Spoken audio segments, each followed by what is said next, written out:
the money we have is not ours. It's not how much should I give, it's how much should I keep. It's all God's.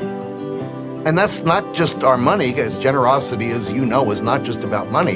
It's about life, it's about time, it's about relationships. What are we doing? How are we stewarding all of those things? And, if we really believe it's all God's, the brains he gave us, the bodies he's given us, well, then it's easy to be generous.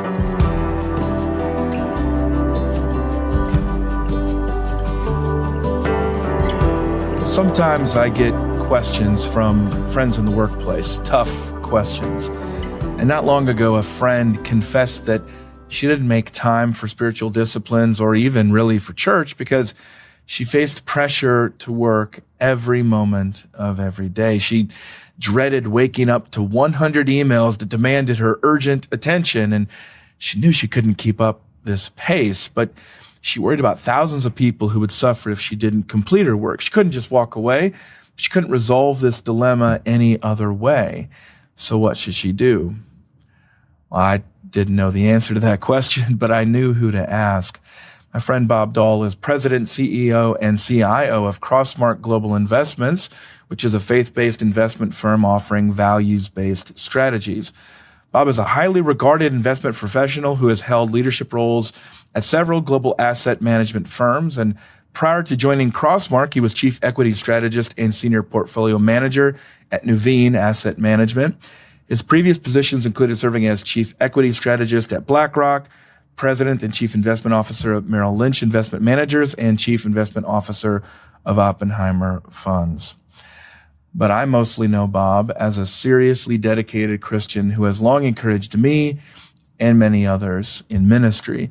And chances are he served on the board of a Christian organization that has blessed you, either directly or indirectly. And I invited him to join me on Gospelbound now to discuss several topics, such as sharing faith in an increasingly hostile-to-faith world, moving the work of the church out of its four walls, and stewarding everything God has given us, including our wealth. Bob, thank you for joining me on Gospelbound. My privilege, Collin. Right back at you. You've been an inspiration to me and an encouragement and a great example in lots of ways. It's a privilege to be with you. Thanks, Bob. Let's just start with your testimony. When and how did you become a Christian, Bob? Yeah, so I am one of those guys, cannot remember a day, would not say that Jesus was my Savior and Lord. So I grew up in a Christian home, which of course does not make one a Christian, but the probabilities go up. And so I can remember many times as a child recognizing Jesus as my Savior. And of course, as you mature as a human being, you begin to understand a little bit more what that means. And so the walk has been a joy. It's never a straight line. There are dry periods, but my testimony is thankfully I didn't have to go through hell and back before I recognized Jesus was worth following. Yeah. Now, in that journey, how did vocation come into play? Did you always know this is what I want to do with my life? I want to work with investing. I mean, a lot of times, Bob, when I'm working with people like you, they've seriously considered pastoral ministry. How did that process of discerning a call work out? Yeah, so let me comment on the last part first. I grew up believing that if I wasn't a pastor or a missionary, I was a second-class citizen, which of course is a lie from the pit of hell. I think we are all called by God to whatever it is He's called us to do professionally, vocationally, and in all kinds of parts of life. But it took me a bunch of years to recognize that and feel like not a second-class citizen. The investing part, Collin, my family didn't have a whole lot of money, so I didn't know what investments were. I worked in public accounting for a couple of years before going on to grad school, and it was in that period I was dating a girl, and I fell in love not with her, but what her father did for a living. He was an investor. And I said, wow, this is pretty exciting. The interdisciplinary nature of it, it's economics, it's finance, it's psychology, it's a business cycle, there are politics involved, and you can read your score in the newspaper every day. It's like a sport. So I put that all together. I said, this is for me, and I haven't never looked back. Where did that moment of understanding that you weren't a second-class citizen because you didn't go into pastoral ministry, so you must have felt, I don't know, was it guilt or shame for not going into that, or where did that turn around? Yeah, it was a process, not an event. But I grew up in a church that if somebody decided they're going to be a pastor or go to the mission field, they were crowned, as it were, and the rest of us, we just kind of fended for ourselves. And I think understanding faith and work and that movement over time helped me to recognize that no, we're not second-class citizens. We're all ministers at the end of the day. We just may not have a seminary degree to prove it, as it were. But as Tim Keller, one of my mentors, and I know an important person in your life, said to me many times, Bob, you're going to meet more non-Christians doing what you do than I am as a pastor. That's a holy and solemn calling. Go for it. So it was a process, Collin. Yeah, you serve at Crossmark, president, CEO, CIO, and I just ran through a pretty impressive list of other places and jobs that you've held, but I'd love for you to explain what's different about your current job compared to these previous stops. Yeah, the easy way to put it is all the other ones I've had in my career were secular investment management firms. This is a faith-based one. It's our goal in our little firm is to help people line up their investments with their values, their faith. And we're finding more and more individuals, financial advisors, institutions wanting to do that. I sort of came to the realization, I don't want to get to heaven and meet the Lord, and they say, come to my office at 2:00 on Tuesday afternoon. I have a question for you. And I show up, and God says, you did okay down there, but I have a question. Why did you invest in all those companies that make products that maim and kill people? I don't want to have that conversation. So, excluding the bad, promoting the companies that are doing good, while still focusing on the good secular characteristics necessary has been a real joy, and it puts the various parts of my life together. I have, in the 3 short years I've been at Crossmark, looked in the mirror from time to time and say, Bob, what took you so long? Well, what did take you so long? Was it the conditions there wasn't an opportunity for it, or you didn't recognize the need for it, or there weren't the recognition from the investors themselves? For a long time, Collin, I didn't know it existed. In fact, it didn't for a long time. Yeah. The part of the investment management business that is faith-based is relatively new, still very small, but growing. So, 20 years ago, there was nobody in the business. Might have been a little, financial advisors over in the corner here and there, but it's only become a legitimate business in the last decade or so. Okay. Yeah, well, I'd love for you to expand on that too as we continue along with this interview. But let's talk about the posture toward Christians in the workplace. Workplace, of course, now is different from where you had been before, but have you seen that change over the years? And if so, how? Yeah, sadly so, and in some sense very quickly, and not just in the workplace, but in life in general, which includes the workplace. In my early days, many decades ago, there was an encouragement to be a Christian. Yes, go to church, focus on who God is, read your Bible. People did that were, kind of thought of as good folks and, rising in the society. And then I woke up one day, sort of middle years, and it was tolerated. We're kind of put up with. And sadly, at some point, and recently and today, it's kind of, well, who are you? You're off in a corner, you're a wacko. So the world has changed in my short life, from encouraged here in the U.S. to we're shunned, we're doubted. I lost my job at one point, as you may know, for sharing my faith. Not even on company premise, not on company time. So the world has changed, both at the workplace and more broadly. Well, I do know that story, but not everybody listening or watching knows that story. I would be happy for you to share whatever you want to share on that. And I'm wondering, connected to that, Bob, if you can identify, were there particular turning points or issues that emerged through those two progressions you said? So shifted from positive to neutral, neutral to negative. Were there certain events or circumstances that contributed to that? But yes, please share whatever you'd like about how that happened.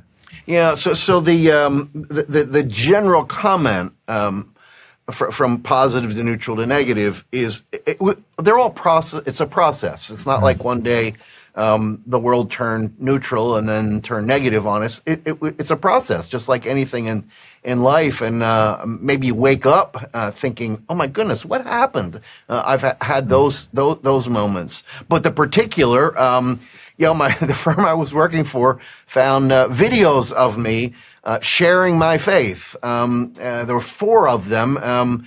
And the line was, you were introduced as a senior muckety-muck at the firm I was at the time, and you're talking to your church people, they called it, and we don't do that here. You will resign. And it hit me between the eyes. Spiritually, I had a lot to learn. I had transferred some of my identity to my job, Collin. So who am I now that I don't have my job? So it was 2012, a year that I would never want to repeat because it was painful. But a year I wouldn't trade for anything because I learned so much about myself, about God, about my relationship with God, and sometimes we have to go through these things. And it's in the valleys, of course, where we typically get closer to the Lord. Yeah, I would say that we're dealing with a number of long-term secularism, even anti-Christian trends. They're not brand new. There have been undercurrents for a long time, but I would identify the period between 2005 and 2012 as a particularly challenging time, a time of major transition. And you could certainly see it in politics, and from politics into social issues, and from that also into how people regarded Christians in general. And I think in a lot of ways then 14 and 16 were transitions into different kinds of kind of new realities. But the Gospel Coalition's origins were in 2005, and I began work in 2010, and we really did see a lot of those changes. And I think that's one reason the Lord brought the Gospel Coalition about. But going back to just that moment in there, did you have any inclination that the company had begun to shift in that way? Or does this just come completely out of the blue? So, look, when you're senior at a place, which I was, unless you have your hand in the cookie jar, which thankfully I didn't, it's generally a process and a series of things rather than it culminates in all of a sudden an event. So yeah, I felt things coming. I felt ostracized.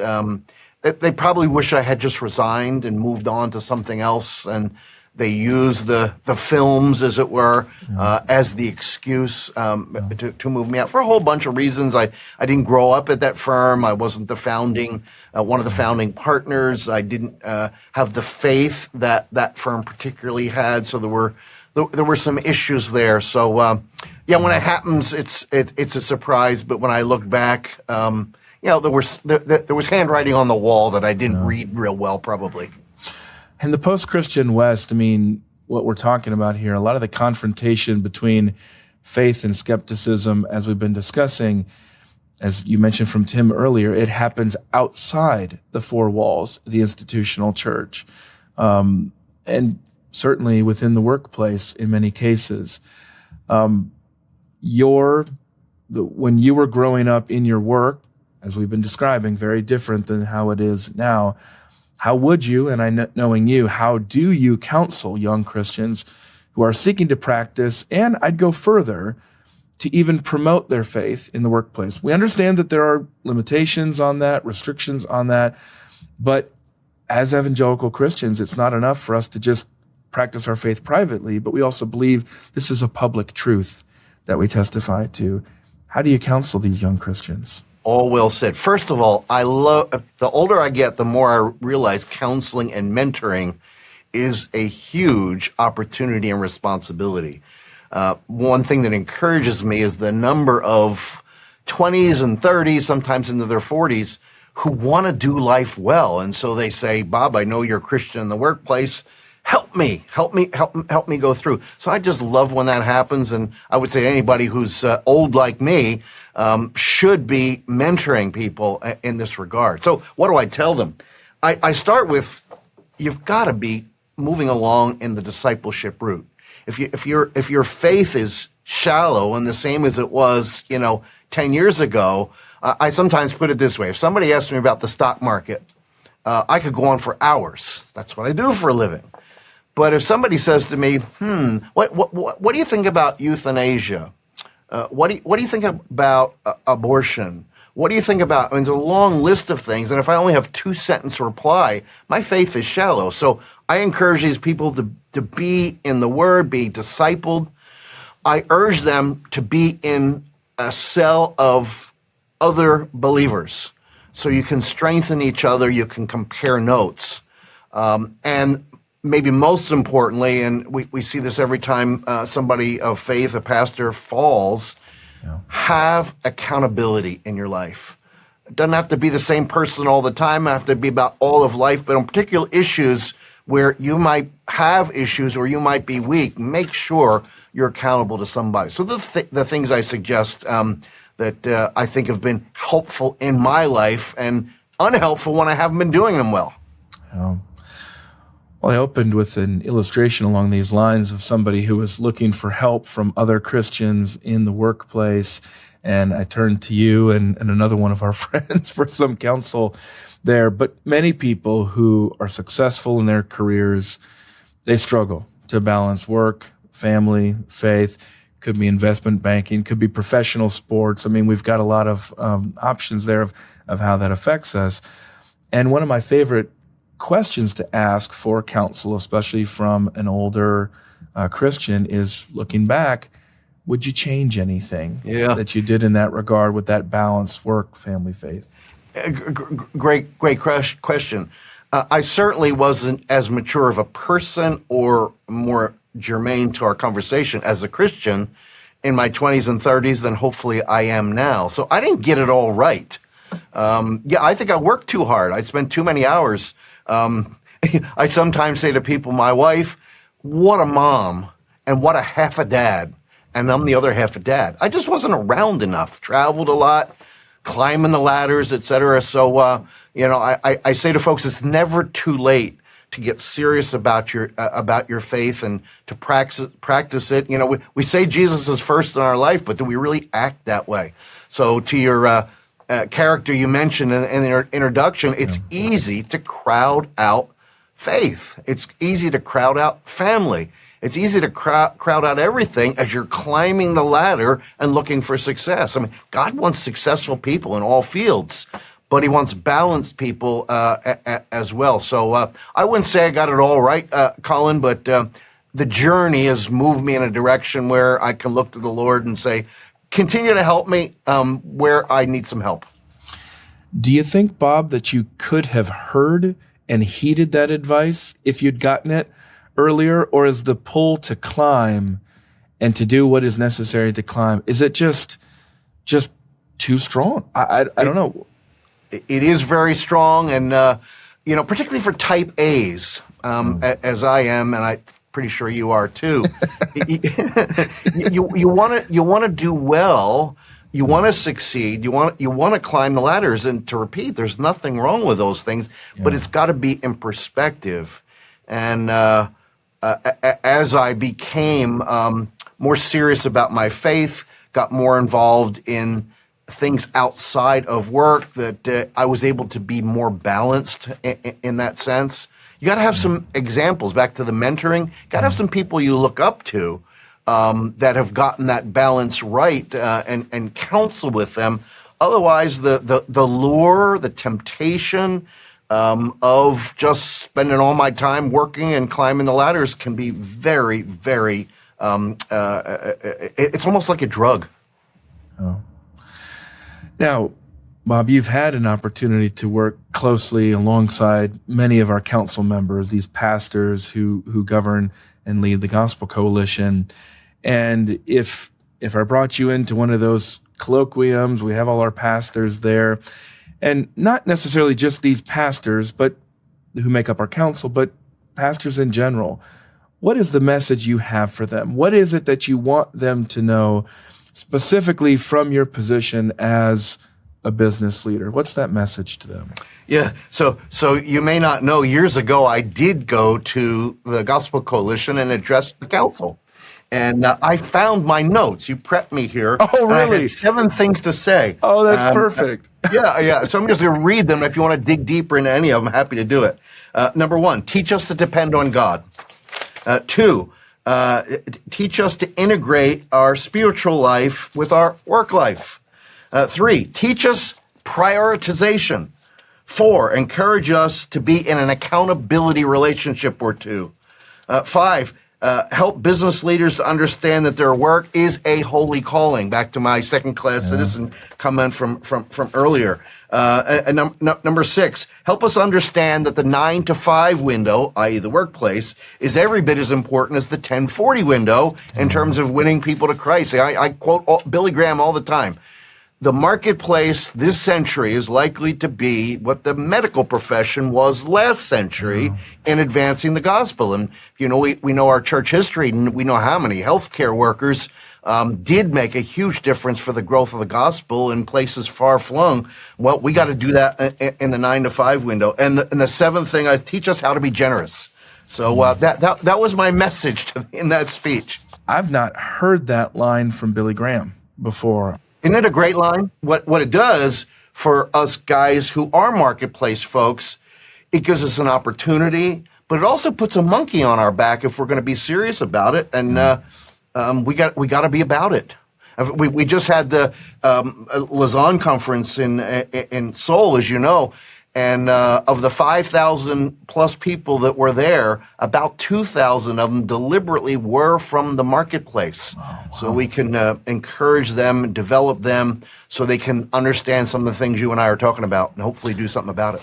Yeah. So again, this is not just abstract advice or something that had been discussed, but by God's grace, Bob, it's something that the Lord has used you to be able to help bring about for the good of the global church, which is so amazingly encouraging to see. And I think about what Graham said there. Of course, he would be very closely connected to the medical missionary movement through his wife, Ruth, and through Absolutely. her father, Nelson, having seen that be successful and now seeing how that would transition going forward. You already brought this in with your last point, coordinated well with me here. How did you develop your approach toward generosity, Bob? 2 things stand out in the early years that got my wife and I on the generosity journey. One was in junior high and high school, from 7th through 12th grade, I served a daily newspaper, went and put it in people's mailbox. And I'll never forget, we had 4th of July and Christmas Day off, so 363 days a year, got to deliver the newspaper. Well, I made a few bucks from it. Yeah. And my parents said, you will take 10% of those profits, the tithe, and give it to the church. I didn't like that idea much at all, Collin. It was not fun, but I developed a habit. And the joy of giving came later, but that was a starting point. The second thing is, I remember early in my career getting advice from an older couple. They said, Bob, you work on Wall Street. You're probably going to make a bunch of money. Think about when God prospers you, that maybe he's encouraging you to increase your standard of giving, not your standard of living. Yeah. And my wife and I did just that. Now, we're not paupers, and I'm not suggesting anybody should be an ascetic or anything like that. And we have, we take nice vacations, have a nice home, et cetera, et cetera. But we could have a whole lot more. But instead, we give it away because it's not ours, which is the other principle I've learned over time. The money we have is not ours. It's not how much should I give. It's how much should I keep. It's all God's. And that's not just our money, because generosity, as you know, is not just about money. It's about life. It's about time. It's about relationships. What are we doing? How are we stewarding all of those things? And, if we really believe it's all God's, the brains he gave us, the bodies he's given us, well, then it's easy to be generous. What happens to your peers, Bob, when they don't do that, when their standard of living just increases along with their amount of money? What happens to them?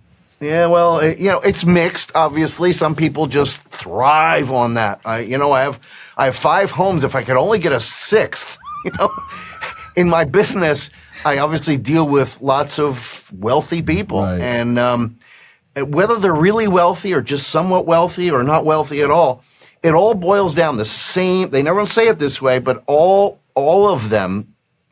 If I only had a little more. Just a little more. So people are just never satisfied. That's the common refrain. There are exceptions, obviously, Collin, but that's the common refrain. They just want more. Yeah, what was the old saying? How much is enough? Just a little more. Just a little bit more. I mean, I have to say, as somebody who did not grow up with a lot of money, I would have thought myself to be immune to those concerns. I would have thought, well, I'll never feel that way about a home or a second home or a car or anything like that. But it is amazing what your head will rationalize through your heart's desires. You should never underestimate that ability to adjust to a new normal and to think. And there's always somebody out there who has more, who makes you feel better about yourself. Like, wow, I'm not as bad as so-and-so. It's amazing what we can do to rationalize. It is. I mean, one of my kids said to me recently, Dad, don't you want anything else? I said, what do you mean? Well, you have a closet with just a few clothes in it. You have a bunch of books. And beyond that, you have nothing. You drive an old car. It all depends where we're storing up our treasures, I guess, is another way to say it, Collin. Yeah, and the way that certainly Jesus told us to think about it. I don't know, Bob, you might have just given a new tagline to Gospelbound listeners and viewers in here. Few clothes, lots of books. That basically could be the motto of this podcast. The problem is most of those books are unread. Someday I'll read them. Just a couple more questions here with Bob Dahl. He's president, CEO, CIO of Crossmark Global Investments. You and your wife, Leslie, you guys make these decisions on generosity together. What does that process look like? A lot better than it used to be. It used to be, a battle. My wife would say, I feel like a check writer. And as we've got involved in ministries, the generosity gets a whole lot easier. And then between the two of us, I'm going to exaggerate to make the point, Leslie would take, all the money and give it to 1 or 2 places. Mm-hmm. Me, I've never met a ministry I didn't think was good. So I'd give, to a zillion places. We end up donating more than 100 different places. Some of it's, small amounts. Some of it's bigger amounts. The more involved we are, the bigger the amount tends to be.